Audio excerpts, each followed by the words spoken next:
Okay. खूप जुने मित्र. म्हणजे ज्यावेळेस मी कॉलेज संपून सातारला आलो तेव्हापासूनची आमची मैत्री. सुशील दादा मोगर यांनी त्यांच्या रक्षक प्रतिष्ठानमार्फत अनेक उपक्रम राबवलेत. पण हा उपक्रम एक अत्यंत आगळा वेगळा उपक्रम याच्याकरता आहे की अनेक वेळेस भौगोलिक अडचण असती, तिथपर्यंत म्हणजे हॉस्पिटलपर्यंत पोचता येत नाही.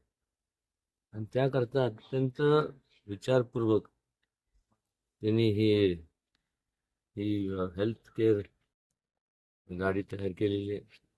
त्याच्या माध्यमातून अत्यंत दुर्लक्षित दुर्गम भाग खास करून यांच्या सेवेकरता, जेणेकरून त्यांना त्या ठिकाणी संपूर्ण त्यांची शरीराची काय परिस्थिती आहे हे त्यांना समजली गेली पाहिजे. आणि त्याच्या माध्यमातून त्यांना मोठ्या प्रमाणावरती म्हणजे औषध उपचार करता येईल. बऱ्याच वेळेस केवळ फक्त असे जे लोक असतात जे डोंगरी परिसरात, जे अत्यंत म्हणजे दुर्गम परिसरात राहतात, त्यांना हॉस्पिटलपर्यंत पोचता येत नाही. खास करून यांच्याकरता त्याचा उपयोग होणार आहे.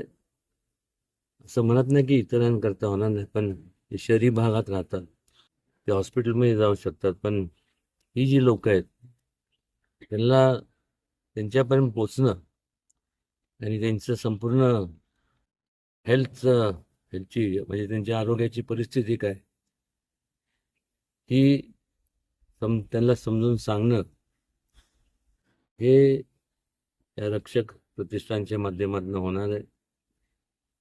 म्हणजे मला वाटतंय की अशा प्रकारचा हा जो उपक्रम आहे, मला नाही वाटत, म्हणजे माझ्या माहितीप्रमाणे मी सांगतो, असा दुसरा कोणी अजून राबवला असेल, कदाचित असेल सुद्धा.